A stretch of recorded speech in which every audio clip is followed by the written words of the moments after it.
하나님은 하나님의 백성들에게 은혜 베푸시기를 기뻐하시는 하나님이십니다.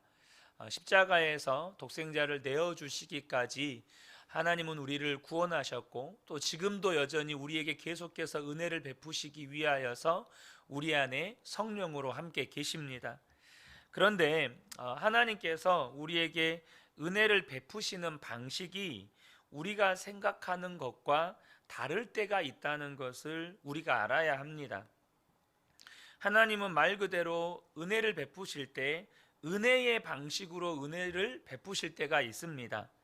그러니까 우리가 기도하면 즉각적으로 응답이 된다거나, 하나님의 선하신 인도하심으로 인해서 소위 말해서 순적한 삶, 만사형통한 삶을 살아왔다거나, 예배의 순간에 부어지는 말씀과 찬양과 기도의 어떤 감격과 기쁨과 회복의 은혜들, 말 그대로 이러한 은혜들은 은혜의 방식으로 우리에게 은혜를 베푸시는 것입니다. 사도행전 2장에 오순절 마가의 다락방에 성령이 임하였을 때에 어떤 역사가 일어났습니까? 믿는 자의 수가 하루에 3,000명, 5,000명씩 더하여지는 역사가 일어났습니다. 빌립 집사가 성령의 인도하심을 따라 광야로 나갔을 때에 에디오피아의 내시를 만났고, 그에게 복음을 전하고 세례를 베푸는 순적한 은혜의 역사가 있었습니다.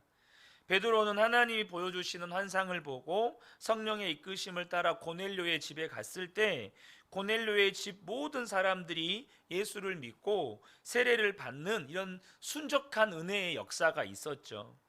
이처럼 하나님은 우리에게 말 그대로 은혜의 방식으로 은혜를 베푸실 때가 있어요. 그러나 하나님은 때로는 우리에게 은혜를 베푸실 때 은혜의 방식으로 은혜를 베푸시지 않습니다. 때로는 우리에게 은혜를 베푸실 때 위기의 옷을 입혀서 우리에게 은혜를 보내주실 때가 있어요. 하나님께서 즉각적으로 은혜의 방식으로 우리에게 은혜를 베푸시는 게 아니고, 은혜를 위기나 혹은 힘든 수고로 변장시켜서 우리에게 보내시는 겁니다. 빌립보에서 간수장과 그의 가족들이 구원받는 역사가 있기 위해서는 바울과 실라가 매를 맞고 감옥에 갇히는 위기가 있어야 했습니다. 바울이 감옥에 들어갔어야 했어요. 감옥에 들어가야만 바울이 간수장을 만날 수 있었고 그의 가족들을 구원할 수 있었던 것입니다. 그래서 사람들이 때로는 은혜 받을 기회를 놓쳐버리는 것입니다. 왜냐하면 은혜 받을 기회로 보이는 게 아니고 그 은혜가 입은 옷, 위기만 보이거든요. 고난만 보이고 수고만 보이고 그렇게 보이는 겁니다. 그래서 그것을 은혜 받을 기회임에도 불구하고 은혜를 받지 못하고 놓쳐버리는 것이죠. 오늘 본문에 보면 사도 바울이 드로아에서 제자들에게 말씀을 가르치고 있습니다. 이 바울과 동료들은 다음날 떠나고자 했기 때문에 지금 1분 1초가 아까웠고, 사도 바울은 더욱더 하나님 나라와 천국 복음을 전하기를 원했습니다.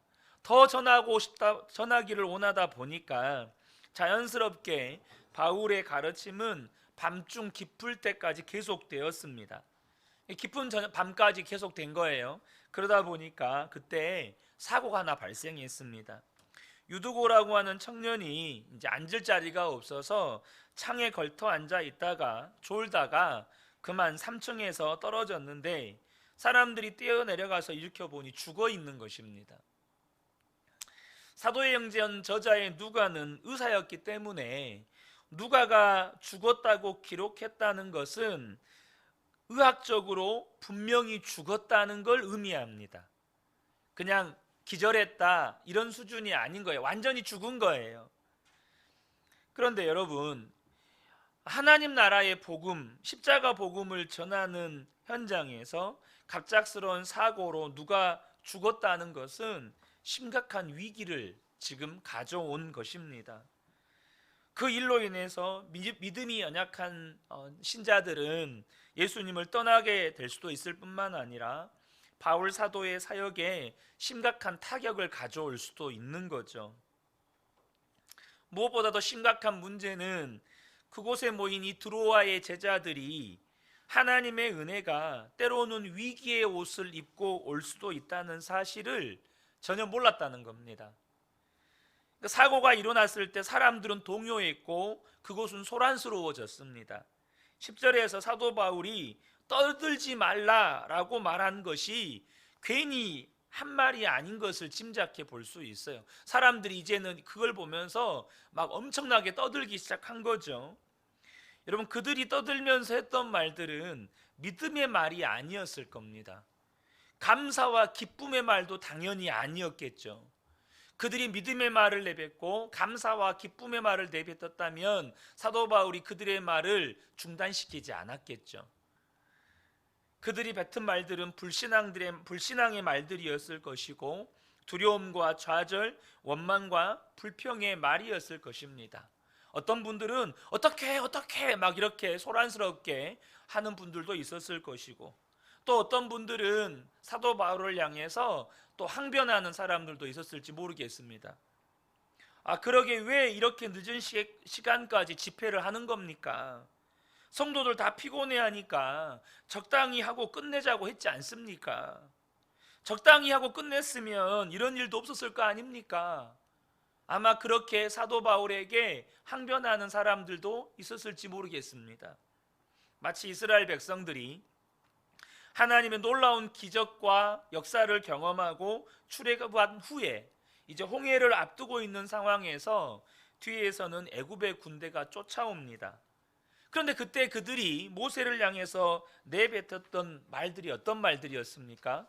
출애굽기 14장 11절에서 12절을 보면 그들이 또 모세에게 이르되 애굽에 매장지가 없어서 당신이 우리를 이끌어내어 이 광야에서 죽게 하느냐? 어찌하여 당신이 우리를 애굽에서 이끌어내어 우리에게 이같이 하느냐? 우리가 애굽에서 당신에게 이른 말이 이것이 아니냐? 이르기를 우리를 내버려 두라. 우리가 애굽 사람을 섬길 것이라 하지 아니하더냐? 애굽 사람을 섬기는 것이 광야에서 죽는 것보다 낫겠노라. 그들이 한 말이 뭡니까? 애굽에 사람 묻을 데가 없어서 우리를 광야에다가 묻으려고 우리를 여기다 이끌어냈습니까? 우리가 애굽에 있을 때 애굽 사람 섬기는 것이 더 낫겠다 하지 않았습니까? 근데 뭐 하려고 우리를 이곳에 다 이끌어내서 우리를 다 죽게 만드는 겁니까? 그렇게 이 모세에게 항변을 하고 원망과 불평을 쏟아내죠. 이스라엘 백성들은 출애굽 과정에서 이루 말할 수 없는 놀라운 은혜와 역사를 경험했음에도 불구하고 애굽의 군대가 그들의 뒤를 쫓아왔을 때 그들은 하나님이 그들에게 어떤 구원을 베푸실 수 있는지를 믿지 못했습니다. 믿지 못했기 때문에 그들의 안에는 어떤 기대도 없는 거죠. 온통 원망과 불평만 쏟아낼 뿐이었습니다. 그러나 하나님은 그곳에서 어떤 일을 행하셨습니까? 먼저는 애굽의 군대가 더 이상 이스라엘 민족에게 다가오지 못하도록 하나님의 사자가 구름과 흑암으로 그 사이를 막아서게 만드셨습니다. 그리고 이스라엘 백성들이 보는 앞에서 홍해를 가르시고 마른 땅을 건너게 하셨죠. 끝으로 애굽의 군대가 그 뒤를 따라 들어오게 하셔서 홍해에서 수장되어 다 전멸하게 만드셨습니다. 분명히 여러분, 그 은혜의 역사는 위기의 옷을 입고 왔습니다. 그 놀라운 구원의 역사가요, 그냥 갑자기 구원의 역사가 임한 게 아니고요, 위기의 옷을 입고 왔었어요. 이처럼 하나님께서는 저와 여러분에게 은혜를 베푸실 때 그냥 때로는 은혜의 방식, 기도하면 응답받고 하나님의 말씀에 선한 인도함을 따라갈 때 그냥 순적하게 우리의 삶을 인도하시고, 쉴만한 물가, 푸른 초장 얼마나 좋습니까? 그렇게 하나님께서 은혜를 베푸실 때도 있지만 때로는 사망의 음침한 골짜기와 같은 위기의 옷을 입혀서 저와 여러분에게 은혜를 보내신다는 겁니다. 여러분, 그러므로 저와 여러분이 이 사실을 먼저 아셔야 합니다. 하나님의 은혜는 때로 위기의 옷을 입고 온다. 하나님의 은혜는 때로는 수고와 고난의 옷을 입고 온다. 라는 것입니다. 하나님의 은혜는 항상 우리가 생각하는 방식으로, 우리 그런 말들 있잖아요. 꽃길만 걷자. 꽃길로만 오지 않아요. 하나님의 은혜가 결코 우리에게 꽃길로만 오지 않습니다. 고난의 길로 오고 수고의 길로 오고, 여러분 때로는 환난의 길로 우리에게 오는 겁니다. 창세기 26장에 블레셋의 아비멜렉, 그러니까 애굽의 왕을 바로라고 하죠. 블레셋의 왕을 칭하는 이름이 아비멜렉입니다.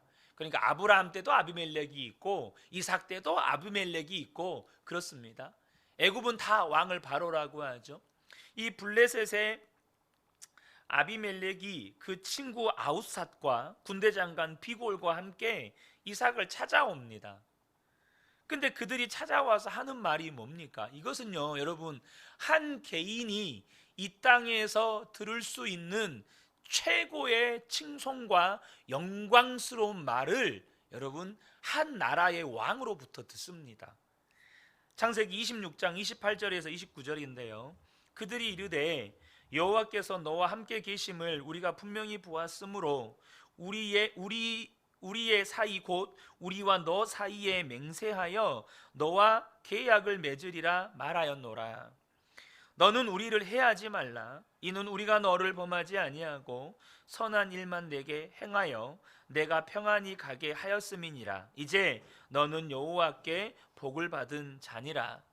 자, 이 본문을 보면요, 지금 블레셋의 아비멜렉은 자신들을 칭할 때 1인칭 복수인 우리라는 단어를 쓰고 있고, 이삭을 칭할 때는 너라는 2인칭 단수를 쓰고 있습니다. 그러니까 다수대 1에 지금 계약을 맺는 겁니다. 지금 다수대 1에 계약을 맺는 거예요. 좀 더 직접적으로 이야기하면 블레셋이라고 하는 한 나라와 한 개인이 지금 맹약을 맺는 겁니다. 근데 그 맹약의 핵심이 뭡니까? 너는 우리를 해하지 말라. 여러분, 이게 말이 됩니까? 한 개인이 한 나라를 해할 수 있습니까? 한 개인이, 블레셋 어떤 나라인지 아시잖아요. 골리앗의 나라 아니겠습니까? 여러분, 지금 한 개인이 한 나라에게 어떤 영향을 행사할 수 있겠어요? 한 개인이 한 나라를 망하게 할 수 있겠습니까? 근데 지금 한 나라의 대통령, 그리고 비서실장, 그리고 국방부 장관이 와가지고 한 개인을 찾아와서 너는 우리나라를 공격하지 말라, 지금 이 이야기를 하는 겁니다. 좀 더 그들의 속 사정을 물어보면 우리는 네가 무섭다 이 말입니다. 우리는 당신이 겁이 납니다. 그리고 그 이유를 말하죠. 너는 여호와께 복을 받은 자니라. 왜냐하면 당신은 하나님의 복을 받은 사람이기 때문입니다. 당신은 하나님이 지키는 사람이기 때문입니다. 여러분, 이것이 어쩌면 인생이 이 땅에서 경험할 수 있는 최고의 영광스러운 여러분 그 칭찬 아니겠습니까? 지금 한 나라의 왕이 한 개인을 두려워하는 겁니다. 얼마나 영광이고 은혜입니까? 그런데 이런 영광스러운 은혜가 이삭에게 임할 때 은혜의 방식으로 오지 않았습니다. 이삭에게 위기의 옷을 입고 찾아왔어요. 무슨 일입니까? 이삭이 먼저 아버지 아브라함이 팠던 우물이 있습니다. 그런데 그랄 목자들이 와서 아브라함이 팠던 우물을 다 메워버렸습니다. 그래서 이삭이 다른 곳에 가서 우물을 팠습니다. 블레셋의 목자들이 또 와서 그 우물을 빼앗아 버렸습니다. 또 다른 곳으로 갔습니다. 또 와서 빼앗아 버렸습니다. 그래서 또 다른 곳으로 갔습니다. 여러분, 고대 근동사에 특별히 유목민들에게 이 우물은 생명줄입니다. 오늘날처럼 여러분 그 지하수 파는 기계로 파는 게 아니잖아요. 어디에서 물이 나올지도 모르잖아요. 사람이 일일이 손으로 파야 되는 것입니다. 그렇게 우물을 파고 판 다음에 하나님께서 두려움에 떨고 있는 이삭에게 찾아오셔서 하나님께서 축복의 약속의 말씀을 주신 다음 아비멜렉이 찾아옵니다. 여러분, 이삭에게는 위기가 있었습니다. 우물을 빼앗겨버린, 유목 생활을 하는, 이 목동 생활을 하는 유목민들에게 가장 중요한 우물을 빼앗겨버린 위기의 옷을 입고 하나님의 은혜는 이삭을 찾아왔습니다. 여러분, 저와 여러분이 아셔야 돼요. 하나님이 저와 여러분에게 은혜 베푸시기를 기뻐하십니다. 정말로 하나님은 저와 여러분에게 은혜 베푸시기를 원하십니다. 그런데 때로는 그 은혜에다가 위기의 옷을 입혀서 보내신다는 거예요. 자, 여러분들에게 이런 위기의 순간이 올 때 여러분 어떻게 반응하십니까? 사도 바울은 그 위기의 순간을 은혜의 기회로 바꾸어 버렸습니다. 두려움과 불안과 염려에 사로잡혔던 제자들이 도리어 위로를 받는 은혜를 경험하게 만들어 버렸습니다. 오늘 12절 말씀에 보면 사람들이 살아난 청년을 데리고 가서 적지 않게 위로를 받았더라 라고 말씀해요. 한 청년이 죽음으로 말미암아서 그 은혜의 현장은 완전한 두려움의 현장이요, 공포의 현장이요, 원망과 불평의 현장이었는데 바울 한 사람의 믿음의 반응 때문에 오히려 그것은 은혜의 기회로 바뀌어버렸고 그곳에 있는 수많은 제자들이 하나님의 위로를 경험하게 만들어버리는 역사가 있었습니다. 우리가 어떻게 반응해야 그 위기를 은혜 받을 기회로 삼을 수 있을까요? 위기의 옷을 입고 온 그 은혜에 위기의 옷을 벗겨버리고 그 은혜의 실체를 우리가 대면할 수 있겠느냐는 겁니다. 저는 우리 모든 성도님들이 은혜 받기를 축복합니다. 날마다 은혜 받기를 축복합니다. 그런데 여러분, 그 은혜가 위기의 옷을 입고 왔을 때 어떻게 하실 거냐는 겁니다. 그냥 위기다, 고난이다, 힘들고 수고롭다, 그래서 원망과 불평으로, 불안과 염려와 근심으로 끝내고 그냥 그를 걷어 차버릴 겁니까? 오늘 본문에서 우리가 두 가지를 좀 발견하기를 원하는데요, 우리가 그런 하나님의 은혜가 위기의 옷을 입고 우리의 삶에 찾아올 때 어떻게 반응해야 할까요? 그 첫 번째가 뭐냐면 입술을 지키시라는 겁니다. 여러분의 입술을 지키시라는 거예요. 유두고의 죽음을 목격한 이 두로아의 제자들의 반응이 무엇이었습니까? 그들은 두려움과 좌절, 원망과 불평의 말들로 그곳에 소란이 일어났습니다. 다들 떠드는 거예요.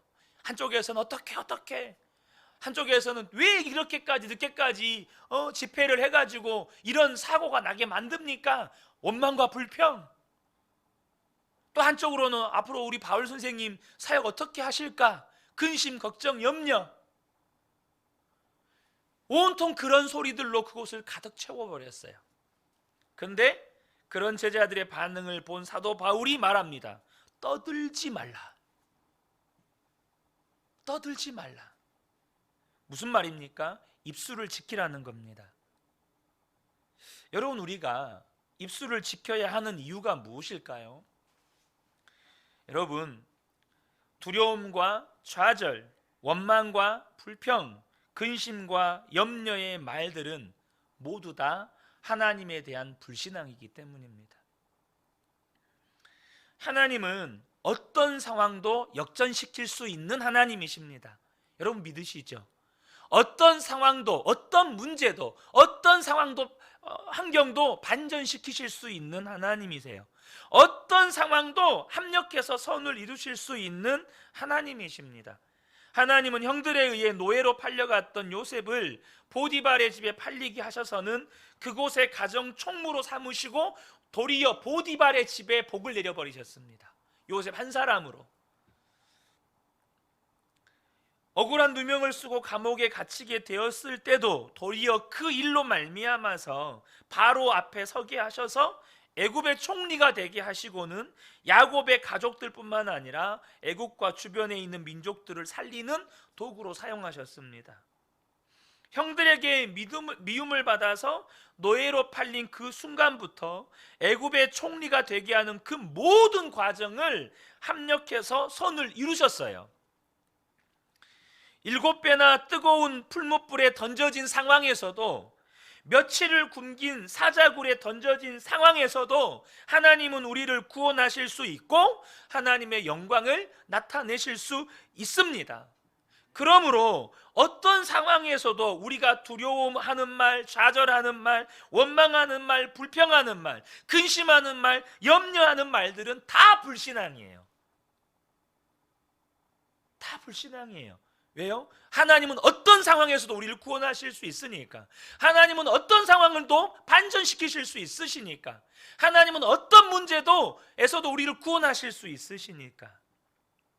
그리고 여러분 기억하셔야 됩니다.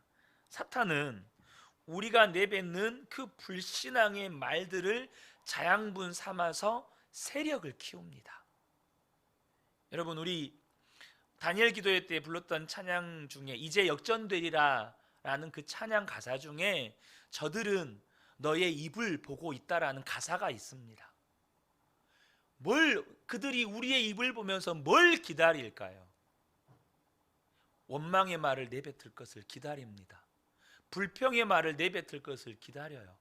불안해하고 두려워하는 말을 내뱉을 것을 기다립니다. 근심하고 염려하는 말을 내뱉을 것을 기다려요. 왜요? 그것이 그들의 양분이 되거든요.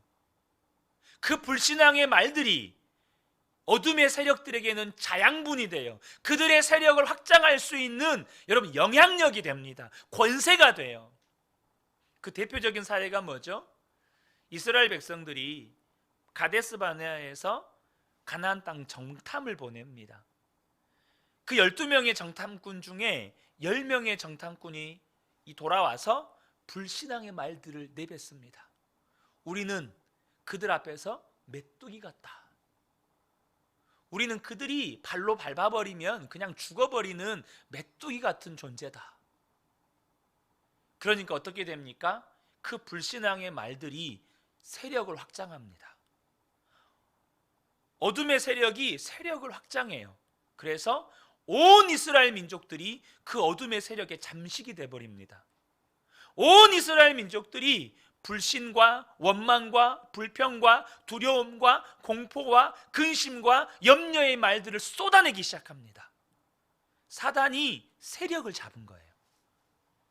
그 10명의 정탐꾼이 내뱉은 그 불신앙의 말들, 그 원망과 불평의 말들, 그 말들을 자양분 삼아서 이 이스라엘 백성들 안에서 세력을 확장해 버린 거예요.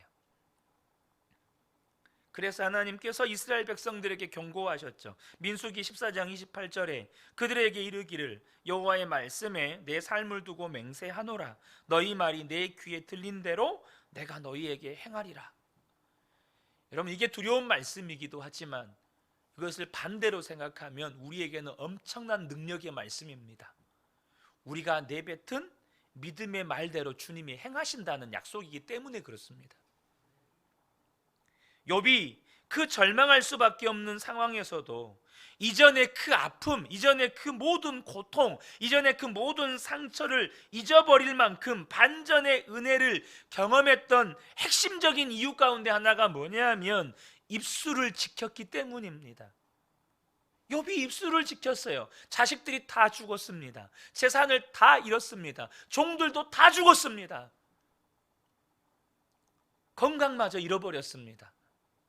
그런데 욥이 어떻게 했습니까? 욥기 1장 22절에 이 모든 일에 욥이 범죄하지 아니하고 하나님을 향하여 원망하지 아니하니라. 욥이 입술을 지킨 거예요. 욥이 입술을 지켰어요. 그래서 우리에게 입술을 지키는 기도가 필요해요. 시편 141편 3절에 보면 여호와여 내 입에 파수꾼을 세우시고 내 입술의 문을 지키소서. 여호와여 내 입에 파수꾼을 세우시고 내 입술의 문을 지키소서. 저와 여러분의 기도가 되기를 축복합니다. 하나님, 어떤 상황에서도 내 입에서 원망과 불평의 말이 나오지 않도록, 근심과 염려의 말이 나오지 않도록, 두려움과 불안과 공포의 말이 나오지 않도록 내 입술에 파수꾼을 세워주셔서 내 입술을 지켜주십시오. 두 번째, 입술을 지키는 것과 더불어 우리에게 필요한 것이 있습니다. 뭐냐면 믿음과 감사의 말을 하라는 것입니다. 믿음과 감사의 말을 하라는 거예요.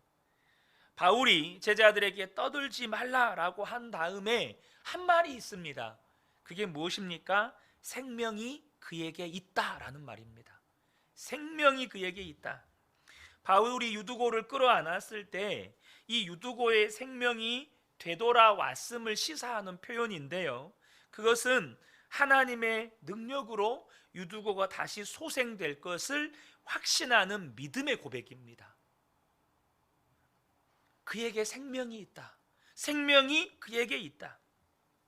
홍해 앞에서 이스라엘 백성들 뒤로 애굽의 군대가 쫓아왔을 때 이스라엘 백성들은 두려움과 공포에 붙잡혀서 원망과 불평을 쏟아냈지만 모세는 여러분 어떤 말을 합니까? 모세가 그때 어떤 말을 내뱉습니까? 나도 이렇게 될 줄 몰랐어. 하나님이 하라고 해서 이렇게 한 거야. 여러분 그렇게 말했습니까? 출애굽기 14장 13절과 14절에 보면 모세가 백성에게 이르되 너희는 두려워하지 말고 가만히 서서 여호와께서 오늘 너희를 위하여 행하시는 구원을 보라.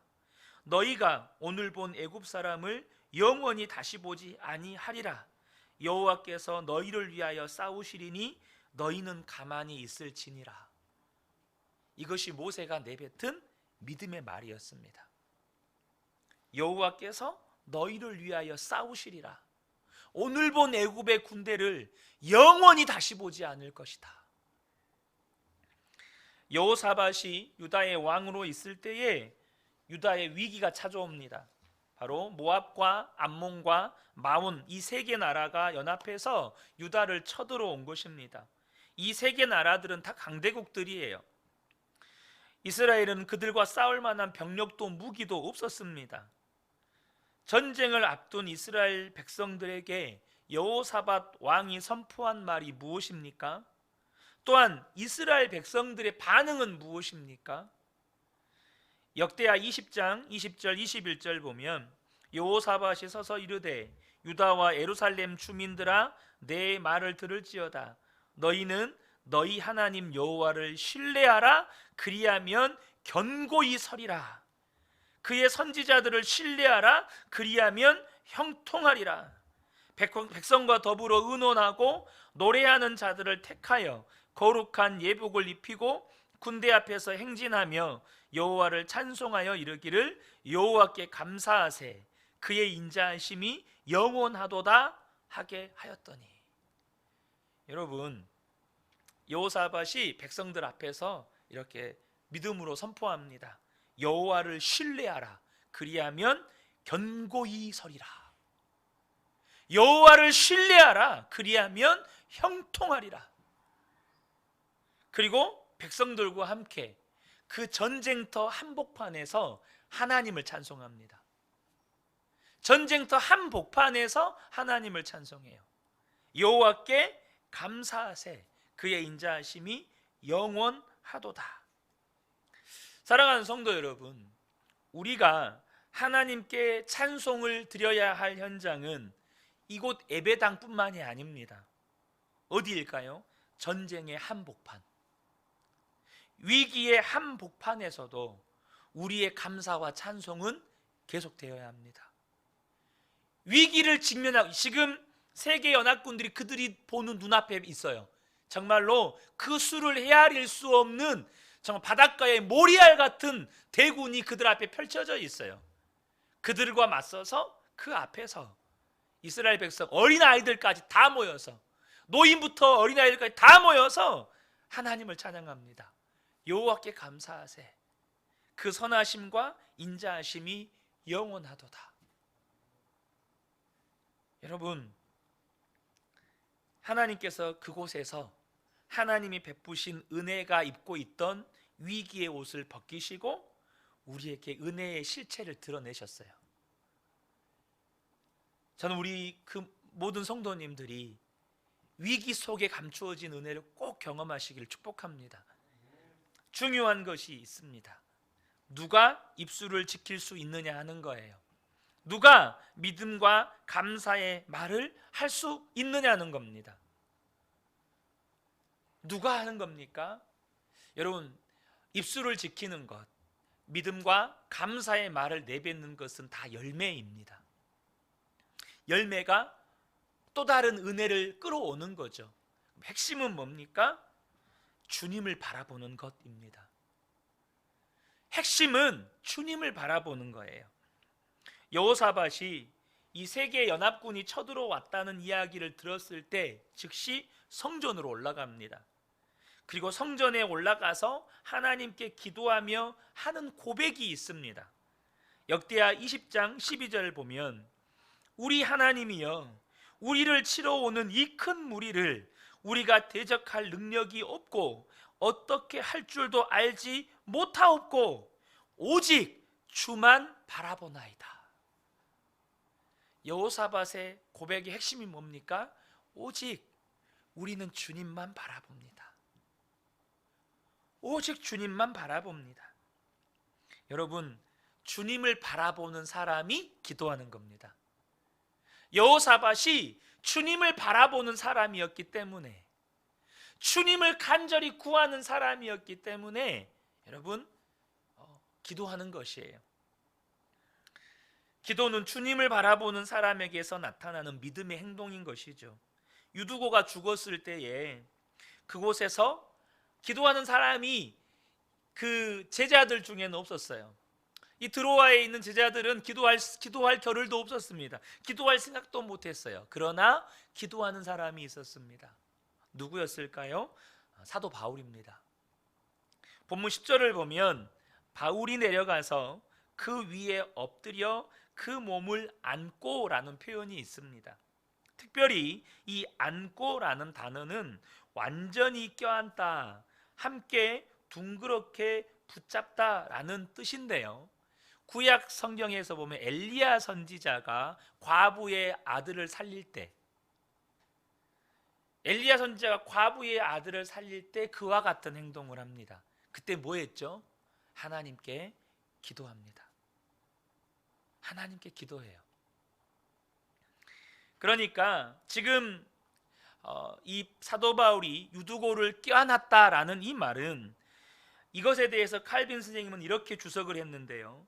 사고 당한 유두고를 불쌍히 여기는 즉각적인 표현으로 그를 소생시키기 위해 모든 마음을 다해 하나님께 간절히 기도드리는 자세를 말하는 것이다 라고 주석을 달아놨어요. 여러분, 바울이 그냥 일 없이 껴안고 있었겠습니까? 그럼 껴안고 그냥 울고 있었겠습니까? 어찌했을까 이렇게 울고 있었을까요? 아니죠. 사도 바울이 이것이 이후에 떠들지 말라 하고 한 말이 뭐였습니까? 생명이 그에게 있다. 이 말을 할 수 있었던 건 기도의 결과예요. 그가 하나님께 살려주기를 간절히 기도했기 때문에 하나님께서 그 기도의 응답으로 생명이 돌아오는 것을 바울은 본 거예요. 그래서 생명이 그에게 있다라고 말한 거죠. 여러분, 다른 제자들은 두려움과 슬픔과 원망과 불평의 말들로 소요하고 떠들고 있을 때 사도 바울은 그곳에서 주님을 바라봅니다. 유두고를 껴안고 하나님 앞에 간절히 기도하는 거예요. 주님을 바라보는 사람이 기도합니다. 이 밤에 기도의 자리에 함께 하시는 것이 여러분 주님을 바라보는 것이에요. 주님을 바라보는 사람은 위기가 은혜의 기회임을 알아요. 하나님의 은혜가 단지 위기의 옷을 입고 왔을 뿐이라는 것을 압니다. 그래서 입술이 지켜지는 거예요. 아, 지금 하나님의 은혜가 위기의 옷을 입고 왔구나. 그래서 입술이 지켜지는 거예요. 그리고 도리어 믿음의 고백을 하고 감사로 하나님을 찬양하는 거죠. 사랑하는 성도 여러분, 주님을 바라보는 사람은 전쟁의 한복판에서, 위기의 한복판에서 하나님을 찬양합니다. 그러면 하나님께서 그때 우리의 믿음을 보시고 은혜 위에 입혀져 있는 위기의 옷을 벗기십니다. 그리고 우리의 삶에 놀라운 반전의 은혜, 역전의 은혜를 나타내시는 거예요. 여러분, 성도의 삶에 위기 없는 성도가 어디 있습니까? 근데 여러분 기억하셔야 됩니다. 그 모든 위기는 여러분에게 찾아온 은혜가 위기라는 옷을 입고 있을 뿐이에요. 여러분, 이제는 그 위기의 옷을 다 벗기셨으면 좋겠습니다. 주님을 바라보는 성도는, 주님을 바라보는 사람은 기도합니다. 입술을 지켜요. 그리고 위기의 한복판에서도 믿음으로 하나님을 기대하고 오히려 감사와 찬양으로 나가면 저와 여러분의 삶에 하나님은 우리의 믿음대로 역사하십니다. 우리의 입술의 고백을 듣고 그대로 행하십니다. 저는 우리 모든 성도님들이 하나님의 은혜의 역사, 반드시 위기라는 옷을 입고 온 그 은혜의 역사 속에서 하나님께서 반드시 여러분의 삶을 반전시키시고 역전시키시는 그 은혜를 경험하시기를 예수님의 이름으로 축복합니다. 아멘.